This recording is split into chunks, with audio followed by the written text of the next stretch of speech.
Olá, viajantes, aqui é a Manu. E aqui é o Mac, sejam muito bem-vindos ao ViajaCast. Um podcast que está recebendo mais uma convidada essa semana. Ela que vem com um projeto aí de morar fora, a gente sabe muito bem como que é isso, A gente né? participa desse cenário também. Então eu vou chamá-la para conversa. Seja muito bem-vinda, Andressa Bordon. Olá, pessoal. Obrigada pelo convite. É um prazer estar aqui com vocês. Um prazer é todo nosso, Andressa. A gente vai bater um papo aqui com a Andressa, ela que é especialista aí no assunto, orienta tanta gente aí que tem esse sonho de morar fora e orienta principalmente, acredito, na parte profissional. Então, partiu? Partiu.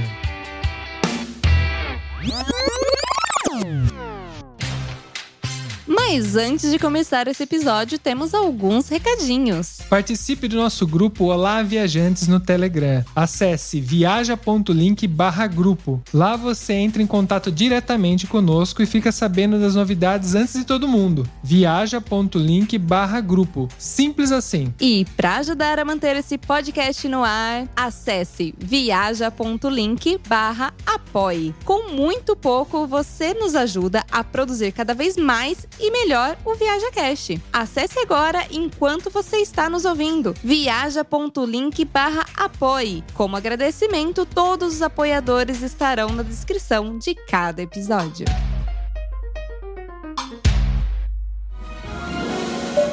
Setting 1012, I guess making a 1,250. ViajaCast.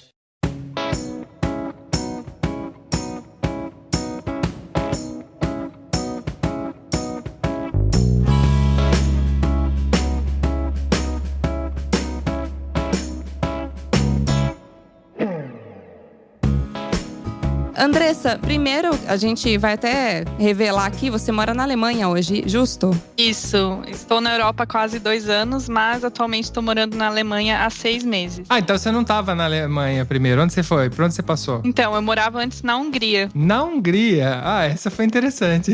Budapeste. Olha que interessante. Conta pra gente aí, como que você veio parar aqui na Europa? Então tá, eu vou contar um pouquinho sobre mim, até porque que hoje eu sou especialista e mentora nesse processo de morar fora, né? De onde que essa ideia surgiu. Então, eu sou natural do Paraná, como eu falei, eu moro na Europa há quase 2 anos, né? Gosto muito de viajar, assim como vocês, conheço mais de 30 países, mas eu fiz o meu primeiro intercâmbio para Londres em 2013. Fiquei lá 6 meses estudando inglês e me apaixonei pela Europa, foi quando eu mais viajei e tal. E quando eu voltei para o Brasil, eu fiquei um tanto quanto frustrada, porque eu queria voltar para a Europa, deu aquela depressão pós-intercâmbio, sabe? E eu tinha que me formar e tudo mais, e eu não via mesmo muitas possibilidades assim para eu conseguir voltar. Eu achava que a única forma de morar na Europa era se eu tivesse a cidadania europeia, Sim. ou se eu fosse rica, né, tivesse muito dinheiro para fazer intercâmbio. É um meio também. É o meio. É um meio também.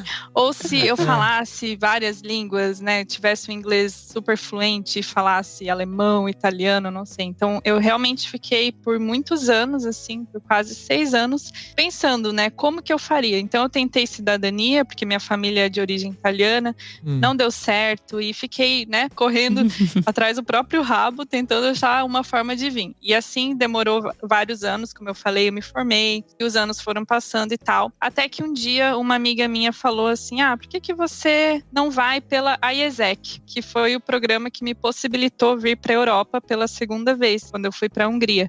Eu falei, poxa, mas IESEC, eu achei que era um programa voluntário, né, e sei lá, para quem ainda tá na faculdade, eu já tô formada há um tempo, como é que funciona isso? Foi então que eu descobri que a IESEC tem um programa super bacana que se chama Global Talent, que possibilita que vários jovens venham trabalhar tanto na Europa, o mundo inteiro, né? O foco é a Europa, mas também tem vagas para Canadá, Ásia, Estados Unidos. Aí eu me apliquei para uma vaga da IESEC, para a Hungria, para Budapeste, que é uma cidade que eu amava de coração, já conheci e tal. tal. E foi um processo um tanto quanto rápido. Deu que em 2 semanas eu fui aprovada e já comecei a me preparar para a minha mudança, né? Caramba. Foi super rápido. Mas você se aplicou profissionalmente, então? Profissionalmente, né? Eles falam que é um estágio remunerado. É mais visto como um processo de trainee, né? Esse mesmo que a gente tem no Brasil para pessoas que estão formadas. E o bacana é que é remunerado. Como eu falei, eu não tinha grana, né, para me bancar aqui na Europa. E a IESEC, por esse programa, eles dão um salário, né, que é o suficiente para você se manter e tal. E é super bom que até dá para guardar uma graninha para viajar. Ótimo, sim. Mas eles dão também, por exemplo, um apoio com a parte de moradia, porque eu sei que uma das coisas complicadas também quando você vem morar aqui no começo é a moradia, né? Eles se responsabilizam pela sua primeira moradia ou você já tem que meio que se virar desde o começo? Então, a IESEC, ela dá todo o suporte de informação. Então, o que eles disponibilizam é o caminho. Tá aqui, para esse país que você vai, esse é o caminho para encontrar moradia. Seja ele através de grupos no Facebook, às vezes tem aplicativos e tal. E, na verdade, não foi muito difícil, não. Eu entrei em Budapeste especificamente, né? É muito simples de você conseguir moradia. Lá tem muito intercambista, é uma cidade bem internacional. Então, eles dão esse suporte de falar qual é o caminho. E aí é muito simples. E também tem, sempre nas cidades, tem uma base da IESEC. Então, quando você chega, eles te buscam no aeroporto, eles já te introduzem para outros intercambistas, então você nunca tá sozinho. Faz amizade super rápido e consegue uma moradia e aqueceu de menos. Nossa, então esse é um caminho bem interessante, porque eu sei que tem bastante gente que ouve a gente que não tem a oportunidade de ter cidadania, né? Que não é o nosso caso. A gente veio por um meio totalmente diferente. A gente veio para se documentar, para depois ver tudo o resto.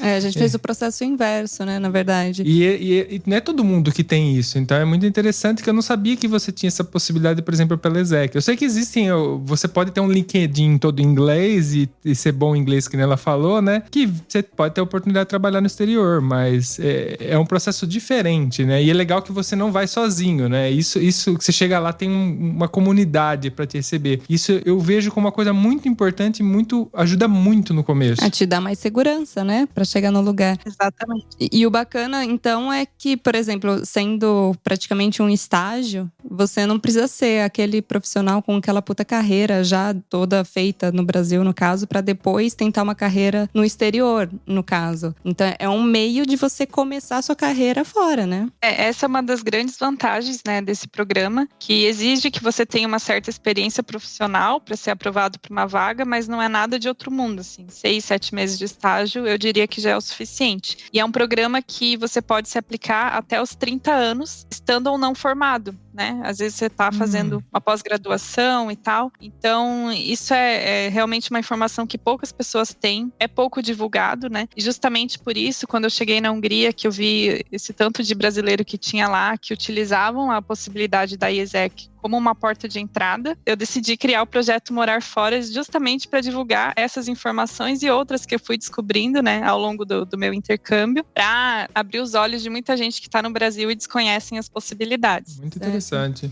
E eu tenho uma dúvida, Andressa. Por que tem tantas oportunidades assim para estrangeiros fora? Qual que é o interesse deles nesse sentido? Essa pergunta é muito boa.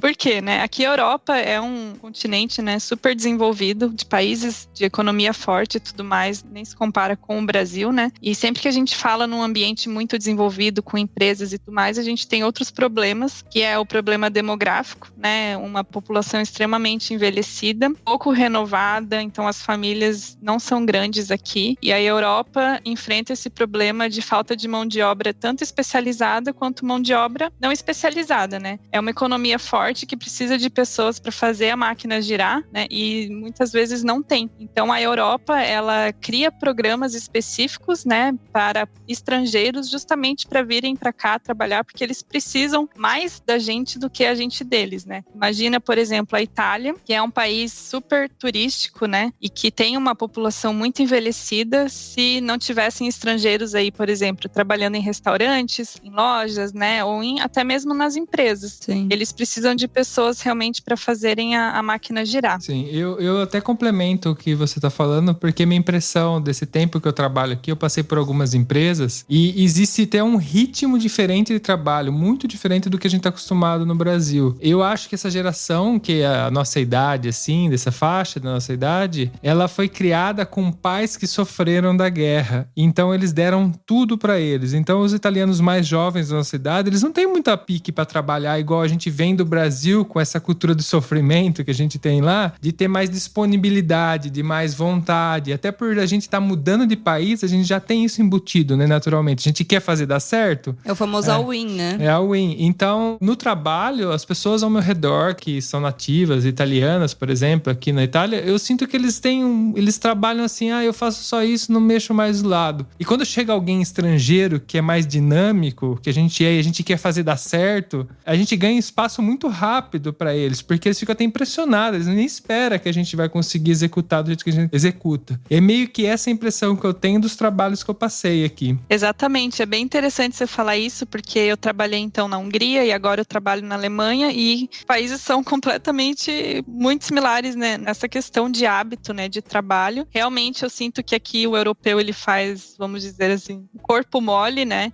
Chega às 4 da tarde, vai embora, caiu caneta, o popular caiu caneta, né, que a gente fala no Brasil. Sim. E justamente lá na Hungria, eles gostam muito de brasileiros trabalhando, porque eles veem a qualidade do trabalho do brasileiro. O brasileiro realmente trabalha muito mais, faz hora extra, gosta de ver o resultado. Sim. E até uma coisa bem interessante, assim, que quando eu cheguei na Hungria, eu fiquei 1 mês em treinamento, tá? Então, até um certificado de treinamento eu ganhei para começar a trabalhar. E no Brasil, a gente é muito acostumado, assim. Você começa, primeiro dia de trabalho, a pessoa te dá um computador, você fica fazendo shadow com alguém que faz a mesma função que você, né? Sim. E aí, no terceiro dia, vamos dizer que você já tá apto ali a trabalhar, andar com as próprias pernas. O brasileiro é Esparta, né? Sim, fora que você é contratado para estagiário, e aí, enquanto o seu contrato for estagiário, você vai fazer serviço como qualquer outro. Não tem essa de estagiário no Brasil.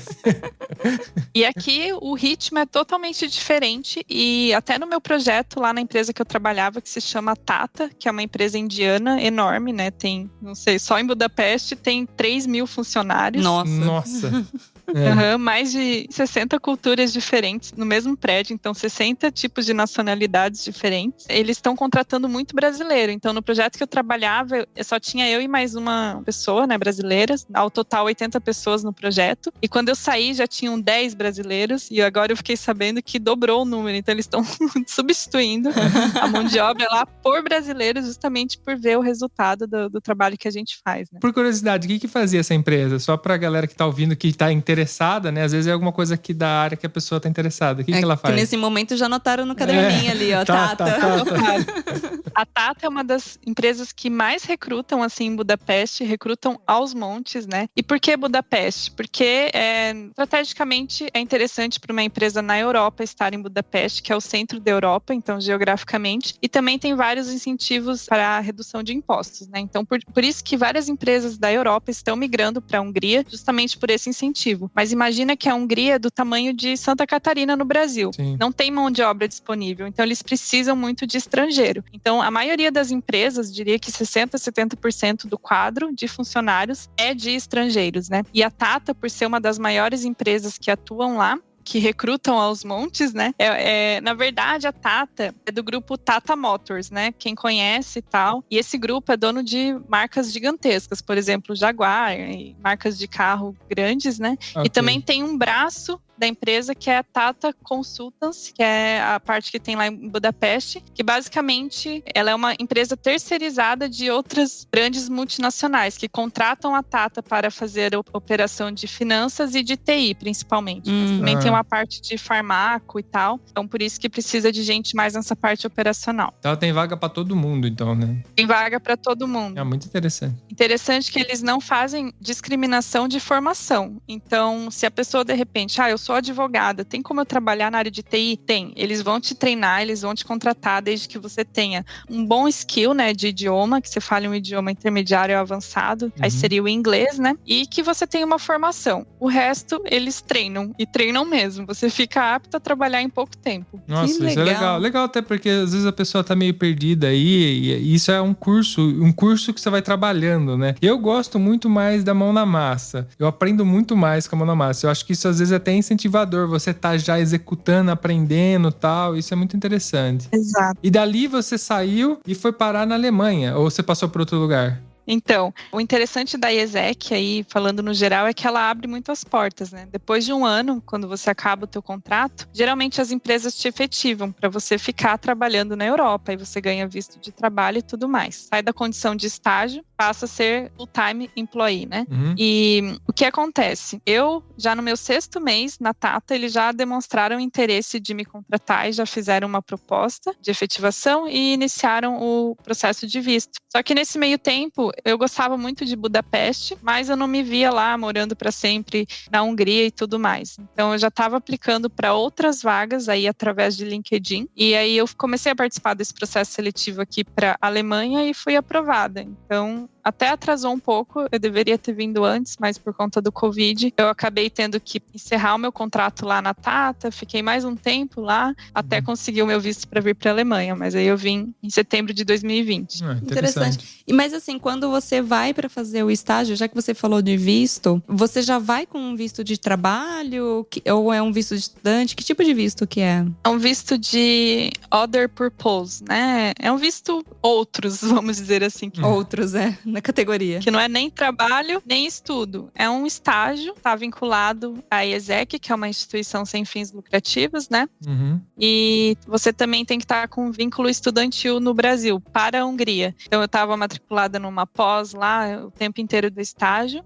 E depois, quando você é efetivado, aí sim, é um visto de trabalho. Né? Certo, mas daí, tipo, se você não faz uma faculdade e tal, aí já não tem como para fazer esse esquema. Especificamente, Hungria, não. A Hungria exige que você tenha um vínculo estudantil. Mas outros países na Europa, por exemplo, a própria Alemanha, Itália, Suécia, não exige que você tenha vínculo estudantil. E o limite da idade é sempre 30 anos ou depende do país? Não, o limite é sempre 30 anos, mas você tem que embarcar até antes dos 31, digamos assim. Se você tá com 30 anos e 11 meses, você pode iniciar o teu estágio e fazer 31 anos durante o estágio, não tem problema. Que pena, eu já passei já. Nesse momento a gente tá chorando aqui, tá? A gente já passou disso e que tristeza. A gente fica velho e já vai perdendo as oportunidades na vida. Eu falo, corre, gente, corre. O podcast é pra vocês correr. E por quê? Porque a IESEC define que esse estágio é para jovens, né? E segundo a ONU, a definição de jovens é até realmente os 30 anos de idade. Só por isso. Ou seja, somos velhos. Mas eu acho que eles vão ter que mudar isso em algum momento, né? Porque a gente já tá tendo filho mais tarde, tudo bem mais tarde, né? A gente chegou aqui e tal, eu cheguei fazendo 30 anos aqui, né? Tá, peraí, vou ligar lá na ONU. Não, mas eu acho que essa definição vai devagarinho mudando. Mudou muita coisa já em questão de idade. Porque, é normal as pessoas terem filho beirando os 40 anos. Isso não era normal antigamente. Não. Hoje é praticamente assim, a pessoa deixa pra última hora, né? Quando tem, né? Quando tem. Que é o problema da Europa, né? Aqui tem muitas poucas pessoas que estão se reproduzindo e fazendo filho, assim. Tem, né? Mas não é igual no Brasil, assim, faz em meia dúzia de penca. Aqui faz olha lá, se ele sobreviver, né? E assim vai. Exatamente.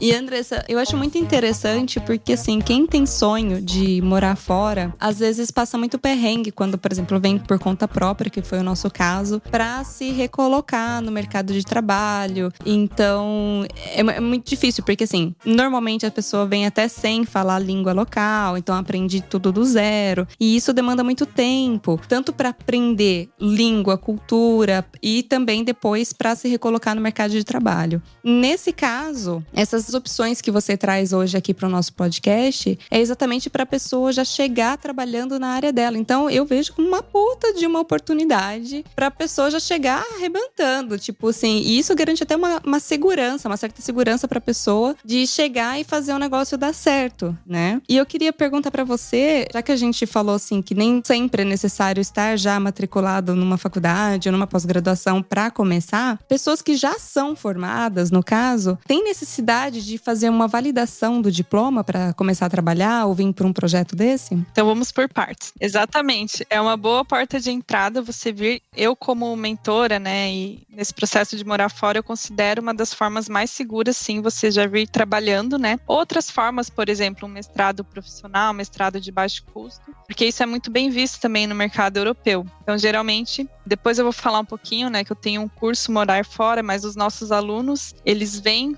por essas alternativas que a gente considera realmente uma forma mais segura de você ingressar no mercado de trabalho na Europa. Então, você vem pela ESEC, por exemplo, não precisa validar diploma, né? Ou você, de repente, escolhe fazer um mestrado, vir estudar, fazer uma graduação, um curso, qualquer coisa, nada disso precisa validação de diploma. Esse é um dos grandes mitos também que a gente pensa, mas poxa, eu vou trabalhar, eu vou exercer a minha profissão lá na Europa. Será que eu vou ter que validar o diploma? E aí, nas nossas aulas, a gente explica para os nossos alunos, né, que em que casos que a gente precisa validar diploma. Somente se você vai exercer, você quer exercer a tua profissão lá fora, né, porque como eu falei antes, não necessariamente você tem que exercer a tua profissão. Certo. O mercado, ele abre as portas também para quem é de outras áreas, por exemplo, sou da área do direito, trabalhar aqui numa empresa na área de compliance, né, você não precisa de validar diploma. Agora, se você quer exercer a tua profissão do direito aqui na Europa, aí sim, por quê? Porque existe uma questão legal que você tem que entender sobre as leis do país. Então, não faria muito sentido você poder trabalhar sem validar diploma. Sim. Mas se a função que você vai exercer dentro de uma empresa não é uma função de responsabilidade legal, ou, por exemplo, profissionais da área da saúde querem um enfermeiro, né? Quero trabalhar na Europa. Se você quer exercer a tua profissão de enfermagem, ou médico, ou seja lá o que for, né? Você tem que validar o diploma, sim. Por quê? Porque existem os medicamentos aqui, a linguagem que você tem que ser fluente, né? Para conseguir entender o que está dizendo ali na bula do remédio. Então, sempre faça essa associação para entender. Poxa, mas o que eu quero exercer lá é de grande responsabilidade legal, saúde, risco de vida, por exemplo, um engenheiro civil. Eu quero trabalhar na construção civil de um prédio. Então, sim, né? Se você assinar um projeto, você vai ter que validar o teu diploma para ser apto. Agora, se de repente você quer trabalhar dentro de uma empresa, numa área um pouco mais, né, diferente da específica, que é a construção civil, que tem oportunidades, não, aí você não precisa validar o diploma. Sim. Tem várias categorias que você pode fazer. Eu, inclusive, a minha categoria que eu trabalho aqui, eu não preciso validar diploma, eu não preciso ter o diploma aqui. E mesmo assim, não é um trabalho comum, você ia falar em italiano, veio em mim.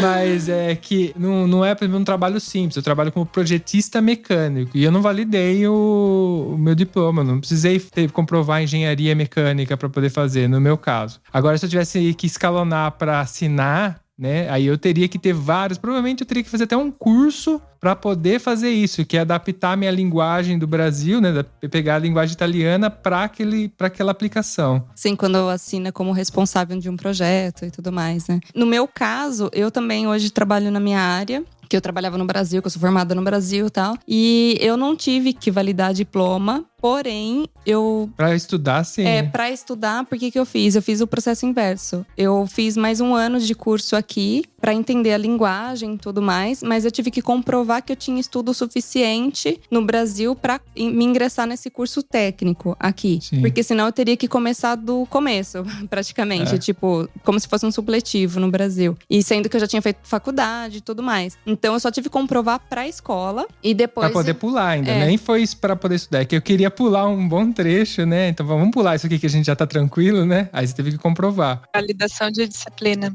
Agora, se você tiver paciência de fazer tudo, né? Você pulou só a terça média e o superior. Porque você foi direto pro técnico, né? Sim, eu pulei praticamente toda a parte de base deles aqui, né? E aí eu fiz um curso técnico, que seria naquele momento que o adolescente escolhe se ele faz uma faculdade ou um curso técnico. E aí eu acabei fazendo esse curso técnico de 1 ano e agora eu tô trabalhando na mesma área que eu trabalhava, que é com RH. E eu não tive que validar diploma para começar a trabalhar nesse lugar, porque eles já consideram esse curso que eu fiz aqui. Então eu já passo a desconsiderar aquele e considerar o do local. Mas eu sei também que existe a possibilidade das pessoas migrarem para estudar, né? Não só para vir trabalhar direto, mas sim para estudar. E eu gostaria que você comentasse um pouco sobre os benefícios da pessoa vir estudar no exterior. Legal. Então, os grandes benefícios é justamente você poder se ingressar no mercado de trabalho, né, que é uma das formas mais seguras também. Porque você pode tanto vir através de um programa, por exemplo, Erasmus, que você ganha bolsa 100%, em alguns casos até pagam a passagem e tal para você vir. Ou você pode fazer um mestrado de baixo custo, né, que isso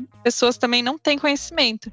Esse é das formas que, se eu soubesse antes, eu teria vindo para a Europa muito antes. Lógico que a ESEC foi uma grande oportunidade, mas demorou para eu descobrir e tal. Então, se eu soubesse dessa questão de mestrado de baixo custo, eu teria vindo bem antes. Por quê? A gente fala, por exemplo, Portugal, Espanha.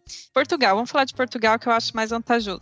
Tem um convênio com alunos que, se você fala português, né, só alunos que falam português, que é o caso do Brasil, lógico, você ganha 50% de desconto em qualquer linha de estudo das universidades portuguesas. Então, por exemplo, uma universidade que custa lá 2.400 euros por ano, que é o preço médio para fazer um mestrado, você pagaria 1.200 euros por ano, que convertendo, né, daria mais ou menos o mesmo preço de estudar no Brasil. Sim. Isso poucas pessoas sabem, que conseguiria fazer esse mestrado de baixo custo. E tem alguns na Espanha, por exemplo, que custam 800 euros por ano. Existem alguns programas aqui na Alemanha também que se estendem para estrangeiros, né? Que aqui na Alemanha praticamente ninguém paga para estudar, inclusive o estrangeiro. Se paga uma pequena taxa por semestre. E lógico, daí tem alguns que são em alemão, tem outros que são só em inglês, aí tem que pesquisar certinho. Mas funciona e é muito vantajoso, porque isso é muito bem visto dentro da própria Europa, né? Poxa, você está fazendo um mestrado ou uma graduação aqui na Europa, isso é muito bem visto para o currículo. Então, as chances de você conseguir lá na frente uma oportunidade, ou mesmo durante o processo de estudo, você conseguir uma oportunidade profissional, é muito grande, né? E na maioria dos países, quando você está cursando alguma faculdade, você pode trabalhar em paralelo, né? Que é o part-time job, que a gente fala, de 20 a 24 horas semanais. Então, as pessoas conseguem se manter lá estudando e trabalhando, sei lá, freelance num bar, num restaurante. Até tem gente que consegue um trabalho de babá, alguma coisa assim, ganha bem o suficiente para se sustentar e, inclusive, pagar o mestrado, né? O que as pessoas acho que têm que ter noção é que, assim, quando você vem pra Europa aqui, você quer trabalhar, principalmente se você quer trabalhar em algo específico e você apresenta seu currículo é tudo empresas do Brasil lá, que você trabalhou, que nem eu tinha 10 anos de experiência no Brasil quando eu cheguei aqui. E eu quis mostrar pra galera, não, tenho 10 anos de experiência. Só que acontece, pro europeu, ele não sabe se aquilo é verdade ou mentira, ele não conhece as empresas, ele não conhece nada daquilo. Então, se você tem essa oportunidade de fazer o seu mestrado aqui, é uma garantia que, no mínimo, aquilo... Você sabe o que você... alguma instituição comprovou aquilo pra você. Por isso que, assim, se você chegar sem nada aqui e tentar, mesmo tendo muita experiência no Brasil, é muito difícil sem ter uma instituição, sem ter, por exemplo, essa ESEC, essa outra que você falou ali, Erasmus, né? Essas empresas servem pra dar o mínimo de garantia pra essa empresa que ela não tá catando alguém a esmo, assim, né? Sem nenhuma referência. Então, é essa noção que você tem que ter. Você tem essas oportunidades de trabalhar aqui, mas você tem que ter um background, né? Uma empresa por trás, ou uma escola por trás, que isso ajuda muito. Porque a gente veio pelo jeito mais difícil que tinha. A gente, sem saber, quando a gente veio menino na louca, a gente passou pelas etapas mais difíceis. Pra mim chegar no emprego que eu tô hoje, eu passei por outros. E eu só consegui comprovar porque eu tinha portfólio, mas é só o portfólio que fez o cara falar, tá, vem cá, vamos fazer um teste com você. Porque senão, a pessoa fala, tá, mas isso que tá escrito aqui, eu não sei, são empresas brasileiras, tá... Sim, de fato, pessoas que são graduadas no Brasil e fazem essa mudança de país, normalmente elas têm que passar por empregos mais baixos, tal, bem mais simples, que não exigem nenhuma graduação no exterior para depois chegar lá. Então, tem que ralar bastante. Eu fiquei bem surpresa, Andressa, com os valores que você falou, porque normalmente é isso, né? As pessoas pensam assim, estudar fora deve ser o olho da cara. Não vou conseguir, não tenho pais que vão bancar isso, não sou rico, nada. E pelo contrário, esse valor que você falou dá facilmente pra gente juntar o dinheiro antes e se planejar pra ficar, sei lá, um ano fora, pelo menos estudando. E depois desse curso, ver as oportunidades que trazem, né? Não, e o bacana é que, por exemplo, esses 1.200 euros que eu falei que é uma universidade em Portugal, você pode parcelar em 10 vezes. Então, você não precisa pagar tudo antes de embarcar. Você vai pagando mensalmente, como se fosse uma mensalidade do Brasil. Nossa, até porque a hora que você chegar aqui... Eu tô até sem palavras aqui. Porque a pessoa tem que entender, depois que ela chegar aqui, para os europeus não é muito comum dividir as coisas. Então, é uma puta oportunidade mesmo. Sim. Aqui na Europa, tendencialmente, você paga à vista as coisas, ou financia. dia, tendencialmente. Então, porra, se você tá tendo essa oportunidade de dividir, né, já tem que ver que é uma puta vantagem, que se você nasce aqui, não é bem assim que funcionam as coisas. A Europa tem uma outra cultura, né? Gente, tá aí as oportunidades, só não vem quem não quer. Inclusive, a gente tem alguns alunos já que estão em Portugal, assim, através de mestrado, né? Que conseguiram um trabalho part-time, estão lá se sustentando, mas que, inclusive, fizeram networking, né? Vocês perguntaram qual é uma das maiores vantagens de vir através de estudo, é você estar aqui e conhecer pessoas de outros meios, de repente não gostou do curso, você troca ou já larga o curso e vai trabalhar numa empresa, então realmente é muito vantajoso. Parece ser muito bom para ser verdade, mas realmente é verdade, porque a gente tem pessoas que estão aqui fazendo isso, que também chegaram aqui e se aplicaram para vagas da própria ESEC em Paris, que tiveram aprovação e tal. Então, estrategicamente também é uma boa oportunidade, porque você consegue oportunidades que você não conseguiria estando no Brasil, né? Exatamente. E para quem quiser saber mais sobre carreira, currículo, processos seletivos, a Andressa tem também um curso, ela até citou aí, eu queria que ela fechasse já falando sobre esse curso dela, o que esse curso oferece. Então, como eu falei, o próprio Projeto Morar Fora, que é o meu Instagram, né?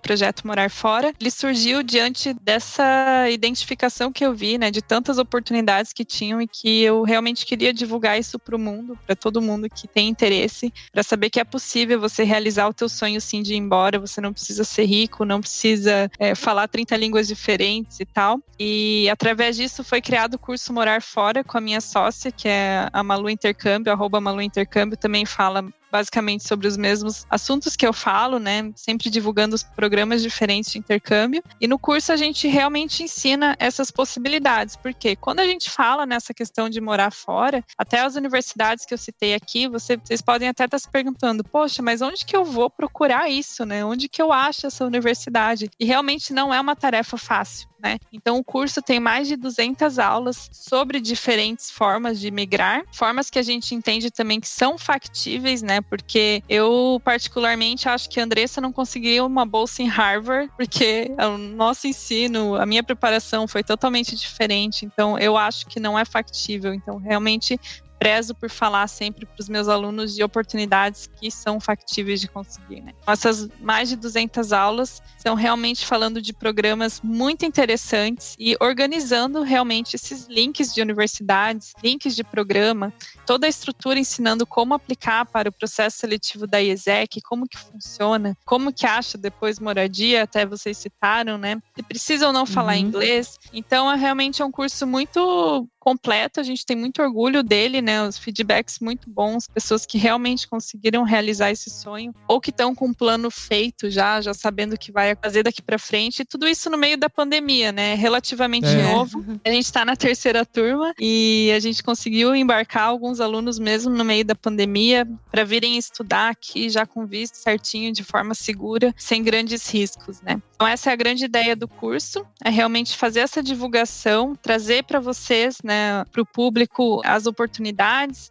ter rede de apoio também, porque mais de 200 alunos ali num grupo, se comunicando, planejando juntos, que também é super importante a gente ter essa rede de apoio nessa decisão de ir embora, né? Com certeza. Então essa é a grande ideia, a gente tem muito orgulho do nosso curso. Acho que não existe nada parecido hoje no ramo. Muito legal.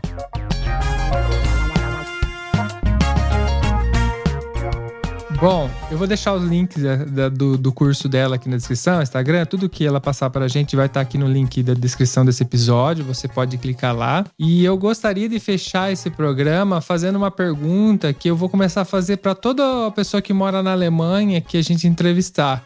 Por que alemão tem 3 filhos? Você sabe me responder isso? 3 filhos? Olha. Porque a gente foi pra Alemanha, a gente só via alemão com 3 filhos. Eu não conseguia entender, eu olhava pra Manu, todo mundo tem 3 filhos, né? Não tem alguma coisa muito estranha nisso. Era uma média que a gente via sempre, 3 de fato. E escalonadinho assim, tipo, sei lá, 2, 4, 6 anos. Eu olhava pra, mano, é impossível, tem alguma coisa. Não sei se você reparou isso, mas eu fiquei muito nessa dúvida. Pergunta aleatória. Pergunta aleatória. Não, e com certeza deve ter uma explicação por trás disso, porque tudo na Alemanha tem uma explicação, mas eu vou buscar. Realmente eu não tenho a resposta, mas todo dia que é um aprendizado, É uma cultura, apesar da gente saber mais ou menos como que funciona, a gente sempre pensa em alemão, né? E fala povo obediente, tudo certinho, tudo limpo. É muito mais do que isso. Então, todos os dias é um aprendizado diferente aqui.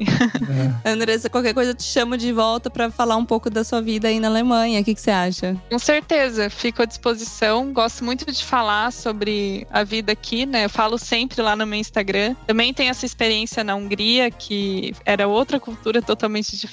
Então, sempre que vocês quiserem fazer o convite, estou disponível. Ok, muito obrigado. Temos um programa? Temos um programa. Um abraço, galera. Um beijo. Tchau, tchau. Obrigada. Tchau, tchau.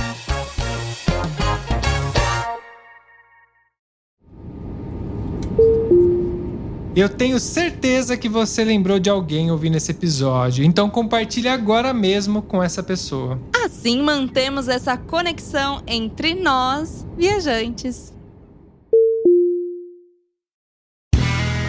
Este podcast foi editado por Play Áudios.